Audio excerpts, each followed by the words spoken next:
about your inclusion, but we will allow it. Of course. Actually, I dragged him kicking and screaming back onto the Pro Tour in a matter of sorts. Yeah, I mean, it was a really good feeling. As soon as I, found out that I got the qualification, it just, everything, just like a wave of emotion. Paul was still playing his match, I finished my match in the last round, and Ifro was still playing, and actually Paul had the win. We were 2 turns away, but we could tell we were going to win. That was pretty awesome. Yeah, when I found out, it was an excellent feeling, and I can't wait for Hawaii because it's going to be Hawaii's going to be awesome. I certainly hope so. Yeah. Looks like the players are ready, and so we'll get back to Salt Lake here. And it looks like Dave's got a quick start here with a Johnny's Pride mate on turn 2, which we saw last round. He's actually playing against one of the shards from Alara, Naya here. Yeah, just Naya beatdown here. Looks like he's got a Raise the Alarm and a Sungrace Pegasus. Yeah, and he has a Heliod's Pilgrim, but he can't play quite yet. Is that a Siege Dragon in his hand? That would make sense. So, though, given the multiple forests and the multiple white cards, Siege Dragon might be a splash off like a decent amount of mana fixing. Yeah, that's There's very enough possible. mana fixing that maybe that's something you do. All right, well, David coming off the gates here with the turn 2 Primate followed by a turn 3 Living Totem. I really like a Johnny's Primate in this format. It's not just like a bear. There's a lot of common ways to actually. It's a cat. You can actually look at the picture. Yeah, it is a cat. But on top of that, there's just a lot of different common interactions with it that actually grow it. You have the Sungrace Pegasus, you have the Soul Mender. So I think it's a very, very strong card. All right, so Dave making sure he's get the right amount of space here, leaving the red zone untouched. Yeah, and Ben and I were talking about it. I mean, in the last match, we saw Johnny's Pride Mate come out and become a 3/3, and it was just very relevant. Yeah, 2 mana 3/3, pretty Of course, strong. this way he's doing it without gaining life by convoking out a Living Totem instead. Right. So it looks like Brand played a turn 3 Heliod's Pilgrim. And he got marked by Honor. Marked by Honor, but he didn't attack with the Sungrace Pegasus. I don't think he's going to be doing any blocking with it, so. Especially since marked by Honor on Sungrace Pegasus is a pretty big game. Exactly. And so you don't really want to risk the Pegasus when you're doing that. So I think it might have just been it's possible that it was just a missed attack. He might have hoped Dave wouldn't attack into those 2 cards. He might have also been representing Ephemeral Shields. It's possible. Okay. I mean, convoke cards that is possible. do give you reason to leave back creatures when you normally wouldn't. Right.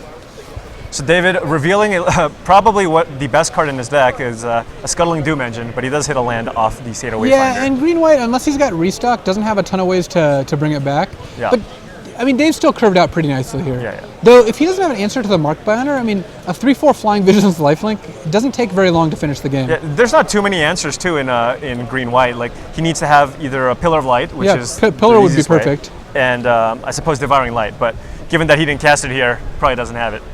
Well, he could Devouring Light off the Seder Wayfinder. Right. It looked like David already took the damage. Oh, no, he hasn't. Okay. So, and we also saw Rand draw Meteorite this turn, which is the perfect card to cast Siege Dragon. Yeah. And Dave has a Charging Rhino, but he's actually kind of losing just straight up to the Sungrace Pilgrim. Well, I mean, it's just almost like Build Your Own Baneslayer Angel, right? It's just if you can't deal with it, this guy is going to take over the game. Especially in a format like this where it's just so tempo oriented, and there's not a lot of good removal. Going all in, I found that generally I don't like auras to put on my creatures, but in this format, because the removal is just not very good. Yeah, the removal is just so bad. Yeah, you can just go all in on your Sungrace Pegasus and win a lot of games that way. And that's what we're seeing. And Rand drew in Nissa's Expedition, so one way or another he's going to be able to cast Siege Dragon next turn, and Dave has no answer to the board, and adding a Siege Dragon to the board is not going to help him. Looks like he's just going ahead and just playing the Expedition here. And I think part of the reason for that is that Dave doesn't really have a good Meteorite target here. I mean, you can kill a Seder Wayfinder, but given that that's the only option, I would probably rather just cast Expedition. Just wait till he drops something a little more relevant to kill. Yeah, but things are not looking great for David Williams because Rand's got a Siege Dragon in his hand and a 3/4 Flying Lifelinker that David clearly does not have an answer to. Yeah, you could definitely say that Rand's pummeling Dave here. Charging Rhino comes in. No good blocks, at least. He gets 4 through, but I don't think that's going to be enough, especially since taking 4 while having a 6-point life swing every turn is not going to be the most profitable thing for Dave. Yeah. And here it is. I mean, this game's not going to be dragging out for very much longer, though. I mean, eight in the air every turn is just going to end the game in almost 1 hit, but it looks like it'll take 2. What was that again? What were you just saying? I don't remember. Well, just try to keep up with the level of insight that I'm bringing to the table. Apparently, you're just on another level. I just don't even know what's going on. Yeah, so Dave's hand started well, like a 2-drop into a good 3-drop, with Convoke, but having basically no other plays after that besides the charging right now. And he drew a Heliod's Pilgrim, but there's no pacifism to get, so... Yeah. So, I mean, we kind of touched, or I remember you and Ben actually touched on this earlier, where, you could have a good green-white deck, but if you don't have any removal spells whatsoever, you could just randomly lose to a Sungreaves Pegasus with a Mark by Honor. Exactly. Pillar of Light and cards like Divine Light are, absolutely crucial for you to be able to beat, the bombs in this format.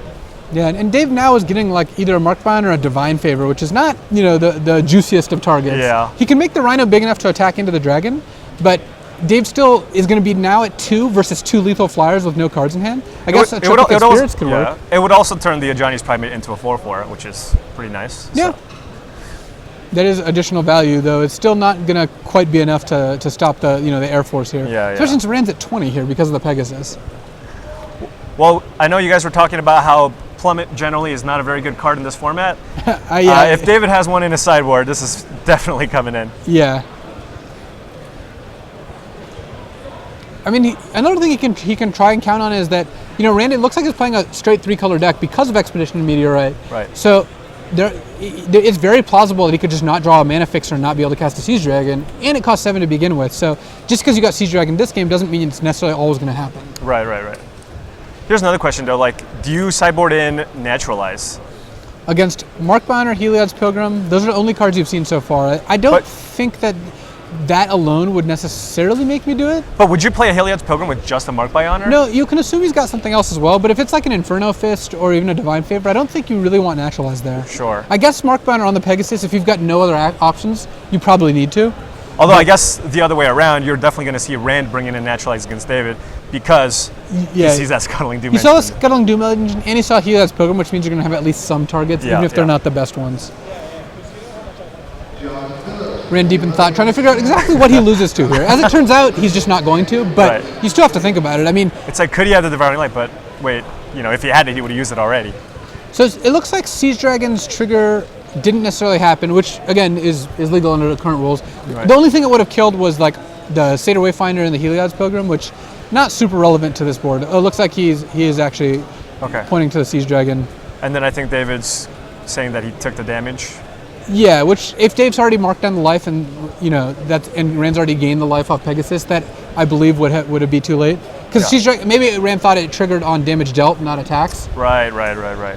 Again, not super relevant to the outcome of the game because Dave, I think, is just dead here. Yeah, unless David does happen to draw out of it, in which case it could be relevant just having an extra couple of chump blockers on the board. Yeah, I mean, if Dave draws Triplicate Spirits into something Devouring good, into Devouring Light, and then he chump, and then Devouring Light chump, and then another Devouring Light. So it's possible. Every little edge. Yeah. So I think that it's going to be tough, especially since glancing through Dave's deck, I did not see that he has a ton of these answers, but he's not 0% to win. Let's just put it that way. Yeah. There is a combination of cards he could draw. There usually is, but Forest is not going to do it. It looks like 10 lands not going to get it done. So Dave had a good start, but yeah, he was in trouble already with the Pegasus. Adding the Dragon did not help there. Yeah. Well, definitely one of those times where just moving in on the Pegasus paid off big dividends. Yeah. Dividends. But for the grace of the Pegasus goes Dave. So besides Plummet, I guess Naturalize effects or something you'd want to look at. I mean, Dave could potentially switch colors too, since I didn't actually see Dave's whole deck build. I don't know, what other options he has. Right. Sometimes when a color's borderline, you end up, siding it in. Yeah, especially if you have cards that just don't match up very well against the opposition. You could have a sideboard sleeved up. I'm looking at David's options here, and I just don't see a whole lot of good stuff. Yeah. But it looks like he has red cards. Yeah, it looks sleeved up. I mean, he's got Kurd Chieftain and a couple Inferno Fists sleeved up, so maybe he's got that plan. He also has both Solemn Offering and Naturalize. Right. I tend to like Naturalize more. I think that the gaining 4 is offset by the fact that a mid-combat blowout on Mark by Honor is just so big. Right. You attack a 2/2 into a Pegasus and then just get to Naturalize Mark by Honor. Yeah, it's just one of those things. I know he lost to Mark by Honor, but is it worth it to bring in a Naturalize? Because there are times where they just don't have it, and then all of a sudden you're just sitting there with a Naturalize. My inclination is that if Dave does not have another way to get rid of the Pegasus, he's got a card which he doesn't particularly like in the matchup, I think I'd be fine with it. But if he's got something like, say, Marshall's deck, which we saw last round, where Right. Marshall's deck was really good, I mean, his last card is just a big cost, whereas Dave might not have, a great answer to it. Although David does have a Johnny's Primate, does that give you a little additional value when you're considering Solemn Offering versus Naturalize? That is true. I think I'd still probably go with it, but if I had 2 Primates, maybe that's the difference. Sure, yeah. I think the one, it also depends on what you're trying to kill, right? Like, Right. if they've got like a Soul of New Phyrexia, well, I guess that one also you want to naturalize because you want to activate in response. But like, if they've got like Juggernaut or something, which you're just Yeah. going to want to blow up right away anyway, I would be more inclined to play Solemn Offering. But Mark by Honor specifically is a card you want to kill during the combat. Yeah, definitely. You want to be able to blow out your opponents and set yourself up with a lot of instants to try to outplay the opposition. Dave did have a Hornet's Nest, which is actually a pretty funny answer to Siege Dragon. He attacks with the Siege Dragon, it kills the Hornet's Nest and gives you 2 You get 2 death touch? flyers. Ooh, yeah, that is pretty awesome. So it would be pretty cool if that ended up happening here. So it looks like Dave's sideboarding in. Dave's considering 4 cards? sideboarding in, not red necessarily, but just a couple different cards. Yeah. So, and again, we've got a live match here, and then next round right after this, we're going to see our time shifted match, which is Right. getting recorded right now. Yes. So we didn't have that last round, but we're going to from here on out. Yeah. So what that means is we're, as this feature match is going on, we are simultaneously recording another feature match. As soon as this match ends, we're going to go straight into that match. We're going to take a little 3-minute break, and then we're going to be right back, just give you coverage nonstop for this Grand Prix. And because it's time shifted, one of the players starts with a Damnation in hand, and the other starts with the Tarmogoyf. What? That doesn't even make any sense. Well, those are time shifted cards from Time Storm. Sure, there's a lot of other time-shifted cards. Yeah, but those are like sweet ones. I guess, all right. All right, which feature match would you rather be in? The one where you get a free Tarmogoyf or the one where you don't? I guess, all right. I guess Paul is just so rich, he just has so many Tarmogoyfs. Yeah, that's what it is, yes. Speaking of which, I actually lost a foil Tarmogoyf. I don't know if I mentioned. I don't know. Over the last couple of months. You lost the foil Tarmogoyf. Yeah. Well, that's not the first time you've lost a valuable card. No, it's You've not the lost last foil, either. fetch lands. Well, fetch Speaking lands of- are going to go down in value. I mean, fetch lands being reprinted is awesome. So Yeah, we're going yeah. to talk more about that later. But Right. I mean, Didn't you tell me though, to repay a friend? I borrowed foil polluted deltas and foil flooded strands from our roommate Eric, Yeah. and then I couldn't find them, so I had to acquire them again.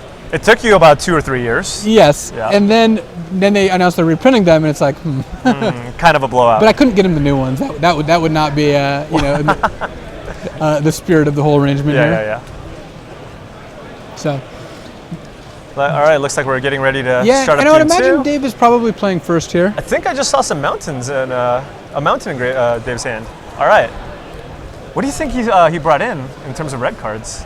I mean, he could have brought in Curd Chieftain because that's a powerful card. And, Right.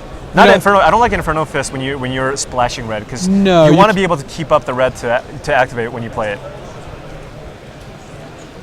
Yeah, I mean, not having double red. It looks like he brought in the Solemn Offering too, potentially because of the Ajani's Pride mate here. Although at the same time, if you're playing Heliod's Pilgrim, you probably do play Inferno Fist, right? Like Yeah, I guess you can just like tutor it's it a up. removal spell, yeah. Yeah.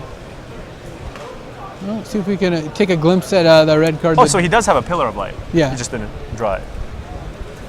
And here we see Rend with Plains Forest in play and Krenko's Enforcer in hand. So that's one of the drawbacks of playing 3 colors, though he does Right. have a mountain in his hand as well. Yeah, so it is likely, that he probably should have played a mountain to set up for the Krenko's Enforcer on turn 3 Well, if he draws a mountain. It's possible, but he might have a different 3-drop he knows he's playing instead.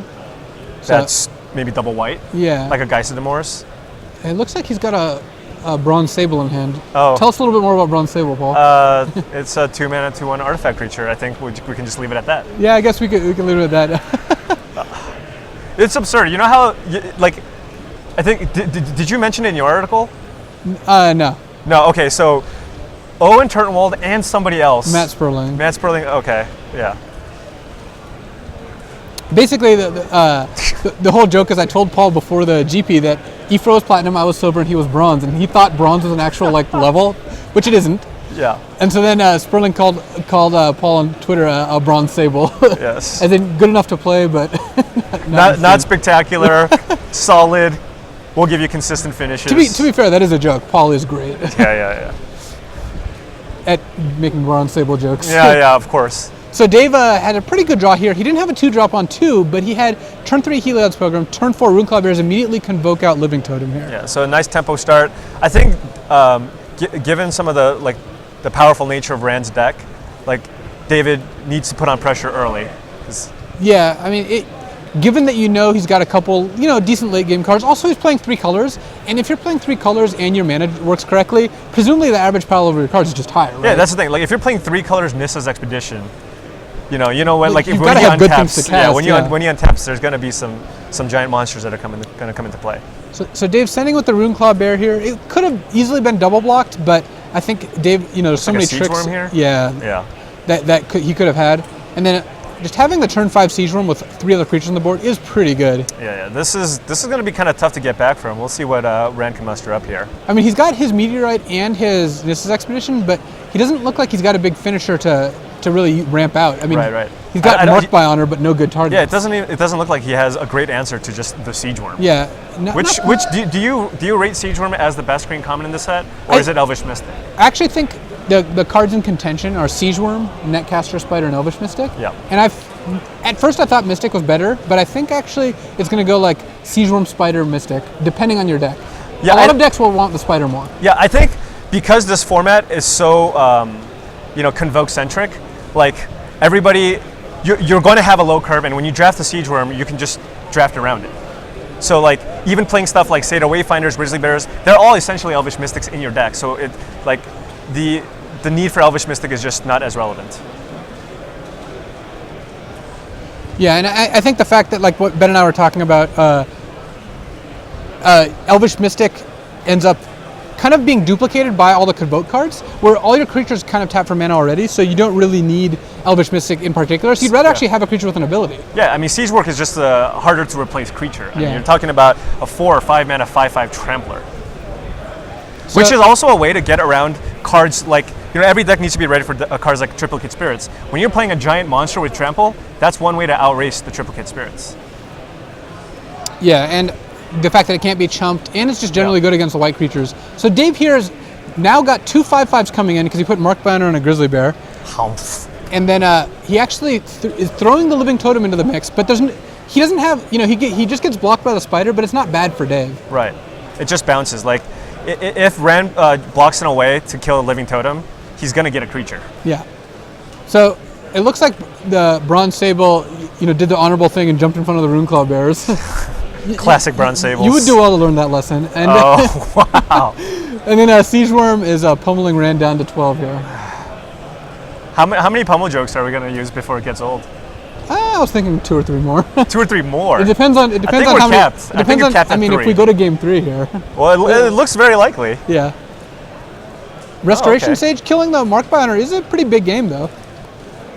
Yeah, although a 3/3 is still pretty large in this battlefield right now. Siege Worm can get triple blocked, and Dave only gets to kill 2 of the creatures.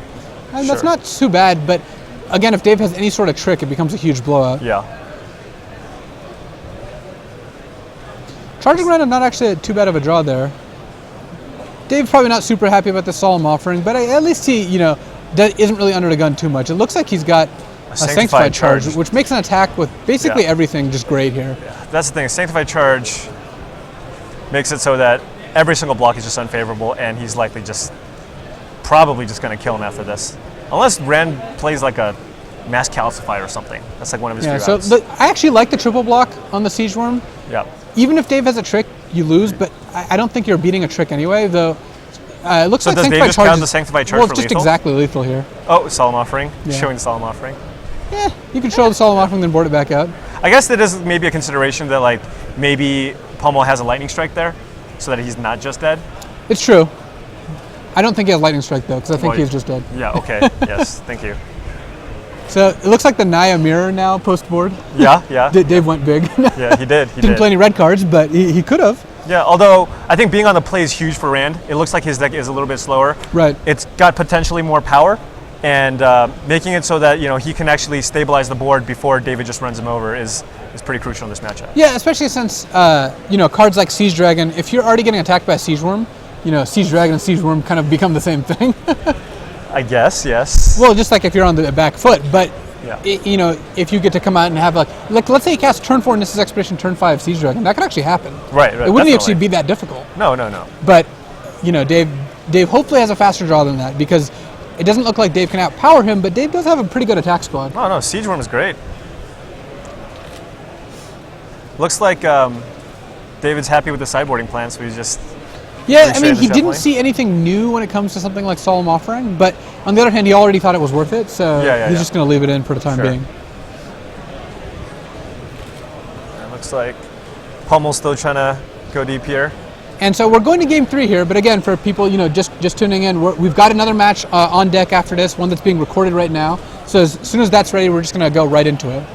It's our time-shifted match to use the conceit that we're using. Yes. Our time-shifted match currently on suspend. Currently on suspend, yeah. Yeah. I don't know what the suspend counter is, though. And also, if there's a Trinisphere in play, what happens? Oh my god. I have no idea. I haven't really played against Trinisphere very much. I don't play a lot of You still have to pay 3 mana. Oh, okay. All right. Just so you were. Apparently suspend 1 is what I've been told, but I don't know if that's accurate. Or in the queue. Well, there's only 1 game left here, unless there's a draw. Is there ways to hit a draw in this format? Is there like a card that deals damage to both players? I don't think so. Yeah, that's a good question. Yeah. I'm sure the chat will let us know. Yeah. All right, chat, this is your time to shine. Is there a card that can cause a draw in M15? I'm trying to think of a card that deals damage to both players. Like the Chandra do something like no.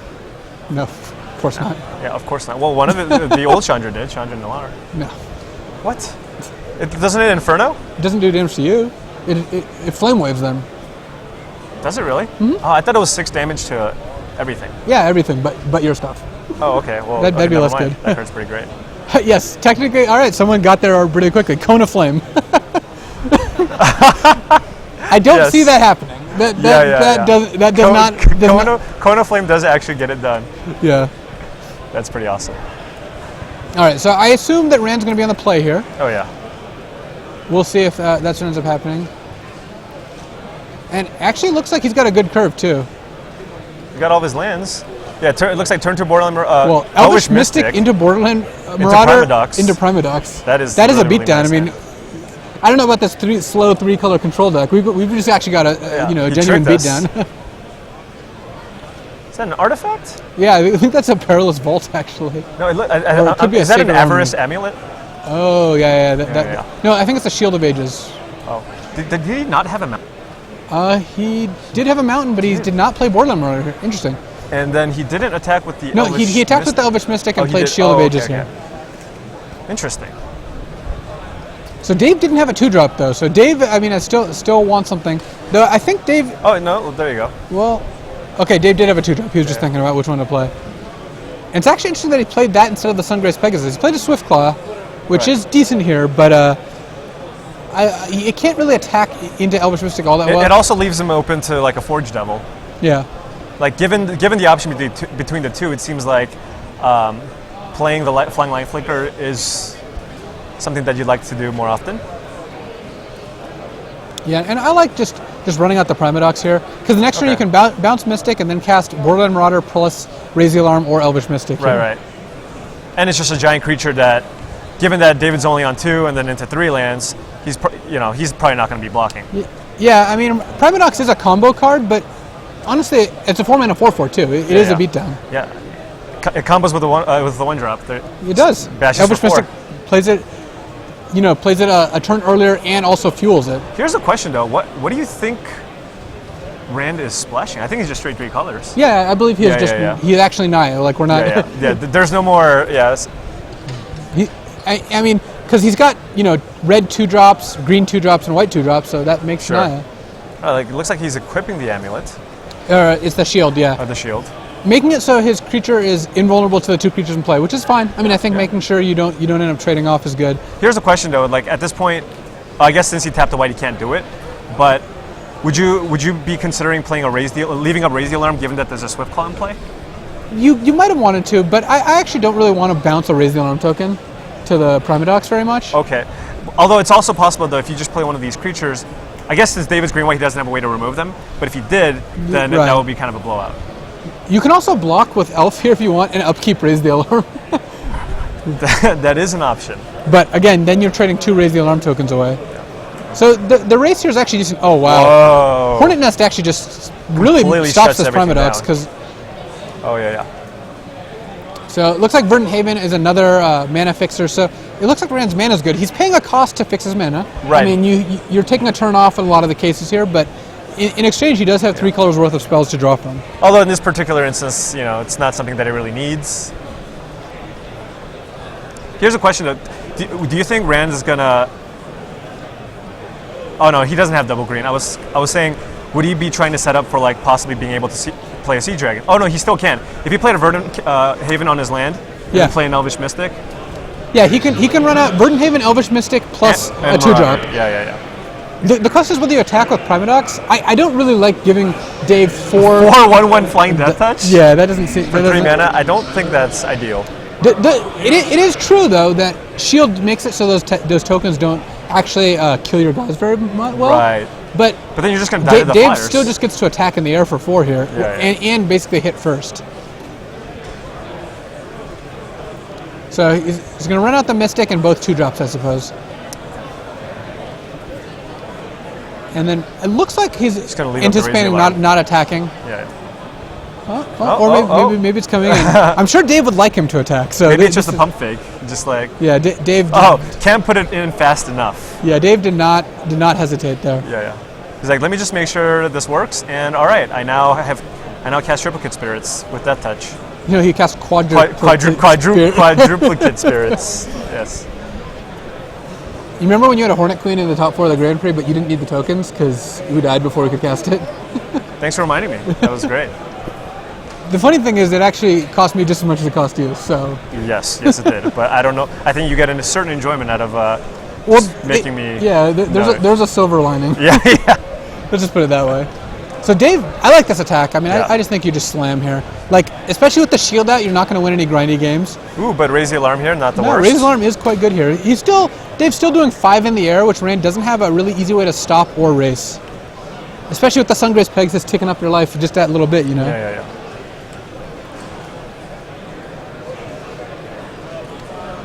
I think given that Rand has at least the Sea Dragon, and possibly other expensive things, playing the Verdant Haven there would have been more favorable. Well, just setting yourself up for 7 mana on the following turn. Unless you wanted to use the Raise the Alarm as a trick, but it's like eating a Swiftclaw is not even the biggest deal right now. Yeah, so Rand really does need to actually bounce his creature before he looks at his top card at this point. Yeah. I think that Dave would be well within his rights to call a judge. I mean, I wouldn't have the first time. Basically, I always give my opponents benefit of the doubt. Right. But the second time you see your card before bouncing, I mean, I certainly don't think Rand's trying to get away with it. No. In no way am I implying that. I think he just getting used to the interaction with throwing. You do need to make sure you do it in the right way. Yeah, of course. Enough times that happens, and that it ends up maybe changing the game, and you don't want it to do that. Well, Rand did draw the Noble Bronze Sable. It did. So, it'll likely get in the way of the charging right now. Well, it's possible that Rand is just chumping here. I mean, he's going to want to swing with the Primodox at this point, potentially, just to try to race, because I don't think he's gonna beat this army of flyers. Well, it looks like Rand's just all in on the defensive plan, although he doesn't have any way to stop the flyers. It's also really hard to stop 5 different flyers here. Yeah. I mean, like a Cone of Flame would, torch 3 of them. Even a Siege Dragon with a shield equipped, still Dave at this point can just swarm him. And it's appropriate because wasps come in swarms. Exactly. So it looks like the attack into the Hornet Nest is Rand not being good to Rand. Would have not been able to really get any damage to, so they'd be in a stalemate, but isn't that still better, most likely, than providing, quadruplicate spirits for David Williams? Yeah, it is definitely possible. Yeah. So, and Dave is leaving a Hornet back. I think Dave wants to make sure he doesn't die to a Sanctified Charge, and might have no real good play this turn. Yeah, that's the only reason why I can see why he would leave a token back. And he's got a giant fungal shambler here, or undergrowth scavenger of a 2/2. Ooh, 2/2, getting in there. I mean, you just want blockers when you have lethal in 2 turns from flyers. Yeah. Because if Rand was at 1 less life, I think Dave would end up attacking with 1 more Hornet almost for sure. Right. But given that you're a 2 turn he's still 2 turns anyway, away, might as well play it a little more conservative and leave the token back. Sure.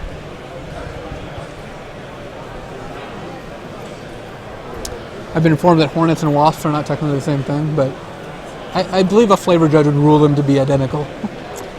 I'll have to wait till Ben's in the booth. You can ask him, right? Because he is the official flavor judge. Ben is the official flavor judge, yeah. Fireball.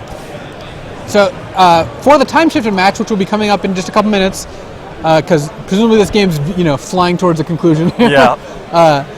Well, we're actually going to have, I believe, Ben and Paul here in the booth. Yes. So I'll be joined by Ben. Looks like we're going to have Hans Anderson versus Kevin Crimin. How you pronounce that was criminal. Well, how do you pronounce it? Is it Crimin? I don't know. Oh.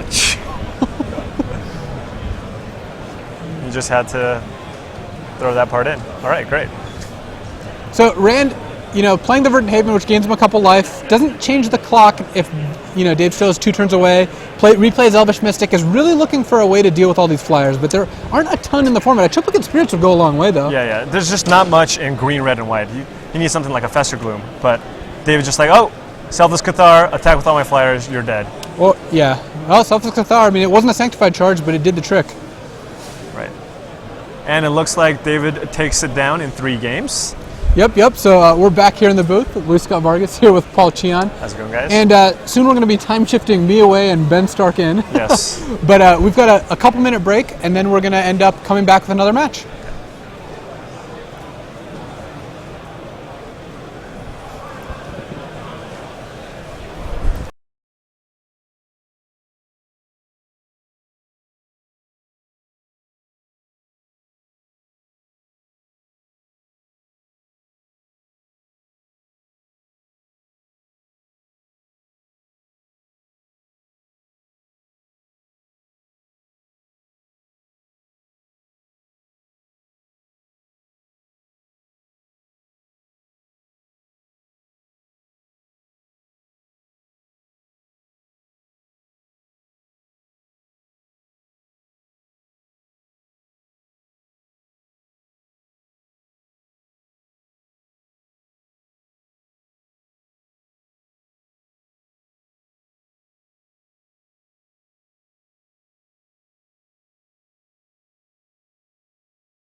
Welcome back to Grand Prix Salt Lake City, presented by Channel Fireball and Cascade Games. We're going to be moving directly into our time-shifted match, which was currently on Suspend 1, so it's ticking off right now.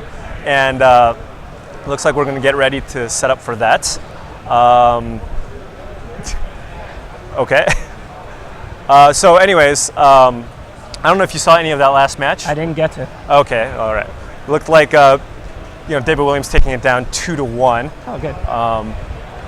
I'm a pretty big Dave Williams fan, so. It's great. He got the win I'm surprised he didn't have any buys. I guess he just doesn't play Magic anymore. Yeah, it's not as easy to get buys as it used to be. Yeah. I know. I was like, contemplating whether or not I wanted to play, but I had one buy, and I was just like, I'm not sure I want to make it out here with the buy. So I think I'm gonna wait for the Pro Tour, see how that ends up being, and then. I really like it. I really like that now. Buys kind of feel somewhat special. Even having 2 buys, there's not that many people that have 2. Yeah. So what about you? Do you plan on playing any more Grand Prix? Oh yeah. I mean, right now there's a lot of people in the mix for coverage and commentary and whatnot, and it's something I'm really enjoying. Yeah. So I'm trying to basically do the commentary when I have that option, and I'll play the Grand Prix when I don't. Okay. And the next one coming up is Orlando, and I think I'm going to be playing. Okay. I mean, That's at least great. so far, no one's asked me to do the commentary there. I'm not really sure who's running that one. And, that's limited the week before the Pro Tour, so, I mean, I'm really happy to play that one for practice. Like given that it is before the Pro Tour, even if you're asked to do commentary, I'm assuming you probably want to get in those hours. Right, get the limited practice in. So, I'm almost definitely going to play there. I'm excited to do that. After the Pro Tour, I guess the next one is Los Angeles. Right. I'm not sure what's up with that one yet either. Sure. I'll definitely be playing. I'm hoping to maybe play about half and do commentary about half. But I don't know how. It's not for me to decide, really. You know what I mean? Of course, I'm really having fun doing the analysis and the commentary. Well, I'm sure China Fireball is always open for you to do commentary. For me, it's like I've played a lot of Grand Prix. I know you have too. Yeah. They're fun, but they do get repetitive for us who play so many. Well, yeah, you guys have been playing for quite some time now. So. Yeah, I mean, for the people in the area, it's super sweet because maybe only 1, 2, 3, 4 Grand Prix come to their area per year. Right. But when you're traveling to weekend after weekend after weekend with this expanded schedule, yeah. A lot of pros are getting a little tired, a little worn out because there's a Grand Prix weekend, 1 weekend off, weekend. Right. So for me, the commentary is something different. The commentary is an opportunity to step back and watch games and see how other people are thinking and playing, and maybe analyze their thought process instead of my own. It's really a lot of fun. I really like it. Yeah. So I know the only M15 limited tournament that we've had so far was a team sealed event, which your decks play out a lot more like draft decks. And in prior core sets, there was a decision of playing and drawing, and a lot of people chose to draw. What are your thoughts on that in this format? I actually am way on the side of draw first and limited in general. I do it in booster draft sometimes and it surprises people. But in this format, I think it's really a play first format. Yeah. There's so little cheap removal. I think Forge Devil and Lightning Strike give red some cheap removal. So if you're red and you've got maybe 3+ of those 2, I think you should be drawing first. And your opponent obviously then should draw first against you. Right. But otherwise, I think Convoke lends itself to playing first. And I think expensive removal makes you want to be on the play. So I really think only red, and only if they have Forge Devils and Lightning Strikes. Only in those matches do the players. I think it's just because like the format can be so explosive, it's so tempo oriented. All of your creatures can essentially be mana dorks, allowing you to just like play the Siege Worms on turn 4 or 5. And because the removal spells are so slow, if you choose to draw and your opponent plays that Siege Worm, and even if you have that Flesh to Dust in your hand, you're going to be taking some hits off of that thing before you can actually deal with it. Yeah, even if you have to just take 5 from it and then you can deal with it, they're playing something else on the following turn most of the time, and you're falling further behind. Yeah. Also, one of the premier cards in this format is obviously Triplicate Spirits. Of course. Everybody wants to have a way to deal with it. I think it's almost as impressive, I don't know if you agree, but as Sprout Swarm and Time Spiral Block, where whenever I played, I needed to make sure I had an answer for Sprout Swarm. So in this format, you have stuff like Fester Gloom. Now, if you're playing black, is that a card that you main deck in the sealed format? Yeah, I definitely think you can main a Fester Gloom. It's nice if you have outs, like Rummaging Goblin, makes it a lot easier to main a Fester Gloom. Right. But I definitely think, sure, I mean, white's the best color, Triplicate Spirit's the best common, especially in sealed GPs. It's not so much like a short tournament, like let's say a Moto Daily, where you play round 3 or 4, you play round 3 against somebody who's 1-1, you play round 4 against somebody who's 2-1, and then the tournament's over. In a sealed deck Grand Prix, you're talking round 7, you're playing against somebody who's 6-0 with their deck, or 5-1 with their deck. They're like 3 Triplicate Spirits deck or exactly. whatever. They have the best white common if they're white, you know what I mean? So I think it's like, for example, in the old M formats, it was really important towards the end of the day. If you played against a blue deck, you just assume they have mind control, and you saved your enchantment kill, or you played around it, you saved your bounce. It's kind of like that with Triplicate Spirits now. Right. If it's round 8 and I'm 7-0 or 6-1, and my opponent's playing white, it doesn't have to have a Triplicate Spirits, but I'm gonna bet that he does. Yeah, it's like at least a Triplicate Spirits and like another like Spectral Ward or something like that. But yeah, absolutely. I think Fester Gloom is mainable. Okay. I don't know if I'd main 3 or something, but I think 1 is very mainable. Yeah. I know we were still doing that as well, even in Team Sealed, because there's going to be the white deck. There's 10 packs being opened. Somebody's going to have a Triplicate Spirits in their deck. Oh yeah. I mean, and that's 10 packs, which is more than 6, so it's even more correct. Yeah. I mean, when we tested a little bit for the Team Sealed that week, we actually found Negate to be main deckable in Team Sealed. Wow. Because the red players have Cone or Chandra or Planeswalker. The white players have Triplicate. And with Cone being the best uncommon and Triplicate being the best common and as good as, well, not as good as Cone, but would be the second best uncommon, let's say, when negate stopping both of those, I'm not sure that would may negate in normal sealed because they only have 6 packs. Right. But if between 10 packs, they have these cards, you know? Yeah. So, I mean, we were even maining a negate usually in the team sealed. I mean, given that like Triplicate Spirits is basically the second best common / uncommon behind Cone of Flame, and some people take Triplicate Spirits over it sometimes just based on color preference, like, are there legitimate strategies to like try to combat Triplicate Spirits in this format? Well, I wouldn't say there are strategies, I would say there are answers. You know, like you pointed out Fester Gloom, or I just mentioned negate. But I mean, like, what kind of strategy is 3/1/1 flyers bad against? Yeah, all I know is I was playing the red-green deck. I played against, and I was weak to the Triplicate Spirits deck. My deck was very strong, but I had a Cone of Flame, and many times I had to use my Cone of Flame to deal with Triplicate Spirits. I guess that would be sort of a general strategy against it, is 1 toughness guys are worse than ever. Right. Between Triplicate Spirits, Fester Gloom, Forge Devil, and Crippling Blight, I don't want to play random 1 toughness guys like Oresco Swiftclaw. Like, it makes my main sometimes, but I don't take it early. I take Kinswell Skirmisher over it. Right. You know, I think 1 toughness guys are, you don't want to have a lot of them in your deck. Yeah. You don't want to have them play Triplicate Spirits and blank 3 different creatures that you have in play. Yeah, you know what I mean? So it looks like we're ready to head down to our time-shifted match. So we're gonna get ready to start that one up.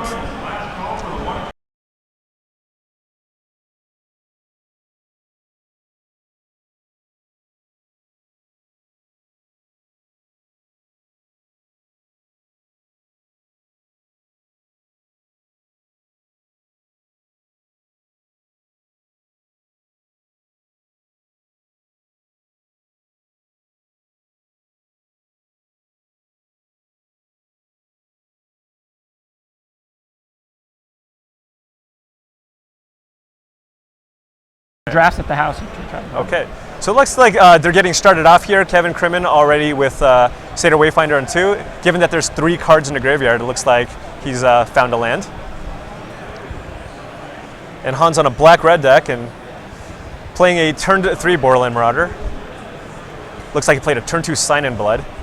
Yeah, I mean, he'd probably have rather played those in the other order. Yeah. So presumably maybe he didn't have the Mountain or the Marauder. Right. We don't know which, but those things are important to pick up on for when you're making close decisions. Yeah, definitely. Kevin thinking over his options here.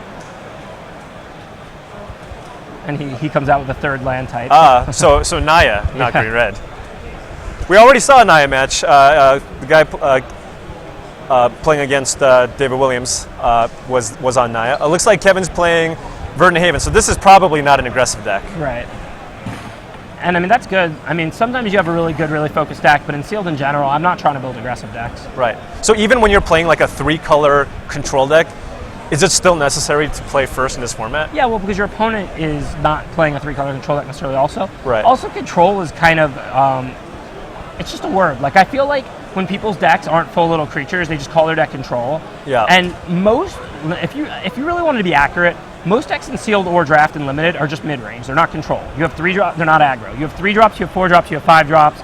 You're not a constructed aggro deck, and you're not a constructed control deck. Yeah. I mean, the only time where that was actually different was like in M14, where you would draft the 5 divination opportunity deck, and that deck was the best there were deck. Absolutely control decks. That was one of the slowest, most controlling formats of all time. Sure. So I guess this is more like you have an aggressive deck, and then you have a mid-range deck. There's not really that many control decks. Yeah, and even the aggressive deck, like, this format is not really full of 1 and 2s and cheap removal. Like, and cheap pump. Like, I just don't even. I think this is just a normal creature limited format. Okay. And I mean, I think people often think their deck is aggressive because they're attacking for the win. I don't. Personally, I'm not trying to argue the definitions, but I don't consider a deck an aggressive deck because you're attacking with creatures for the win. I consider an aggressive deck when you have a lot of small creatures and you have pump spells and removal to get them through, and your plan is to end the game like as quickly as possible. Yeah, you just don't see that happen that often, unless your opponents go like 1 drop, raise the alarm, Triplicate Spirits, or whatever. And even then, like, is that aggressive or is that turn 3 Triplicate Spirits? I think that's more like just a combo deck. That's a combo. That's how I see that. Yeah. So it looks like Kevin drops a Meteorite to explode a Generator Servant to prevent some maybe scuttling Doom Engine shenanigans or anything like that. Meteorite's an interesting card because it's sort of a 2-for-1, but you're paying a lot for it. Sure. You know, when I first read the card, I thought it was probably going to be a little too small, but then I realized like most of the creatures in this format are actually pretty small. Meteorite actually kills a large portion of the creatures in the format. Yeah, it can kill 3 drops and 4 drops. It doesn't only kill a 2 drop. Exactly, like a Cursed Spirit being one of the best black commons does a good job of killing that. So the Enforcer, the Rough Rider for 3 mana. Carrion Crow, I think it's called. There's a lot of solid 3 and some 4 drops that it takes out. Definitely. So Kevin definitely ramping up here to hopefully something big. Although I think I saw an Obelisk of Erd That seems awkward in his... in a 3-color deck. Yeah, in his Meteorite Verdant Haven deck, I wouldn't expect that. Yeah, maybe he's got a bunch of Triplicate Spirits still. It's still possible. Yeah.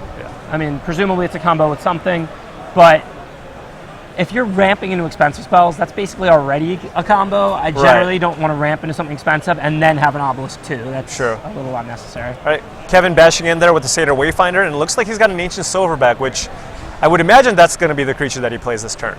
Yeah. Oh wait, no, he chooses to play a Willforged Golem instead. Well, he would have had the one open. I don't know if he's trying to bait removal. I'm not 100% if there's any removal that really says you can't regenerate. Flesh to Dust. Okay, so maybe that's his goal. You know, if his opponent has a Flesh to Dust, I'm sure he really wants to lose the 4/4 and not the 6/5 regenerator. Sure. Not the Silverback. But then the the Willforged Golem does also leave you open to common answers like Covenant of Blood and Torch Fiend. Right, but they're not that bad. I mean, Torch Fiend, yeah, but Torch Fiend he probably doesn't have in hand, and I mean, it might have found its way in play. Yeah. And if this Willforged Golem gets covenanted, I don't think Kevin really cares. Yeah, because that's about an even trade. It's going to take Hans's whole turn. He doesn't take any damage or anything. So it's likely he's trying to bait the Flesh to Dust, which is very likely because this is the 5th land drop that Hans is playing. He probably wants Hans to cast the Flesh to Dust and hit for 3 or 4, because that looks like an appealing turn, and then he can play the Silverback. Sure. That would make sense. Okay. And wow, had the read. Yeah, well, I mean, I didn't know if he had Flesh to Dust or not, but that's the reason for that play. Sure.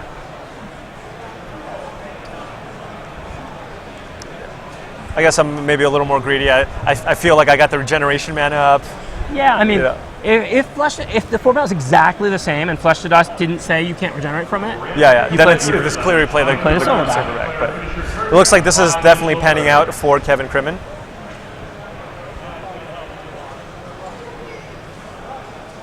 All right. Incoming Ancient Silverback. Yeah, one thing he seems to... Okay, there he goes. I was like, I guess, you know, your opponent's tapped out. You can do it whatever order, obviously. Right. Normally you want to attack first and then play your... See what they have, but there's no Slaughter Pact in this format, so it really has to be worrying. I'm not criticizing the play. I just thought he was getting ready to not attack with the Wayfinder because of it. Right. Although there could be maybe a weird situation where maybe leaving the Verdant Haven untapped over a Forest and a Meteorite might be relevant. Yeah, I mean, we haven't seen Kevin's hand, so I don't know if there's something he can cast.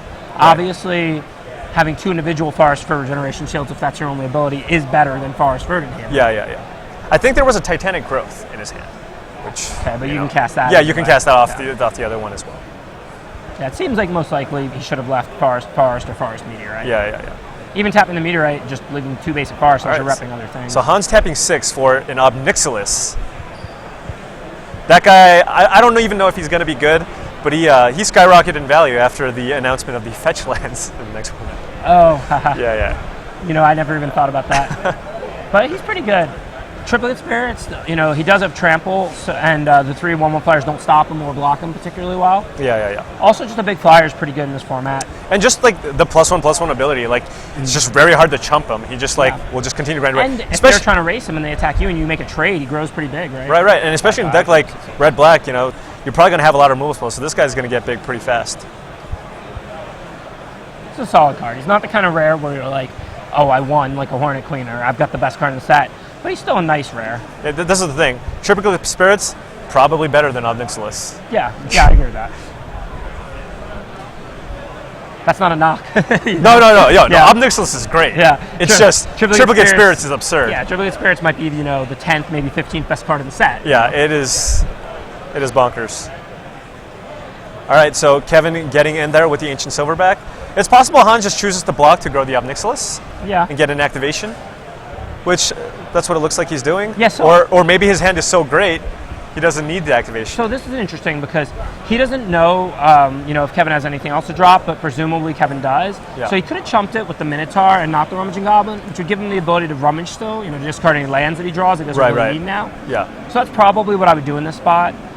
I guess maybe he given that he didn't even discard, his hand must be, he wow, just a Stoke to Flame as well, but he feels like his hand is so good that he's just not going to be rummaging for a while. We can see his hand. We know he didn't want to rummage there, but like, what if he drew a land here? You know? Right. I mean, you need a pretty good supply of chump blockers for the silverback while you're trying to beat them with the Ob Nixilis, and they're probably going to still have a few other spells. Yeah. So if I'm Hans here, I'm not so quick to throw away my rummaging goblin. Yeah. I'd rather just throw away Borderland Minotaur, even if he feels like he needs to chump. Not Borderland. What's that Borderland Marauder. Borderland Marauder. Sorry. Borderland Minotaur. The 4/3 for 4. Yeah. But yeah, I would rather throw away the Marauder, Sure. even if I feel the need to chump on this turn. So for those of you guys wondering, the live total is on the bottom of the screen. This is our time-shifted match, and we were having some slight technical issues with the life counter. So hope this works out for you. It is currently 15 Hans Andersen, Kevin Crimmon at 12 life. Oh, that's awesome. I didn't even realize it. Yeah. Oh, So- he just tried to block with it? Oh, just block? He would have to activate it. Yeah.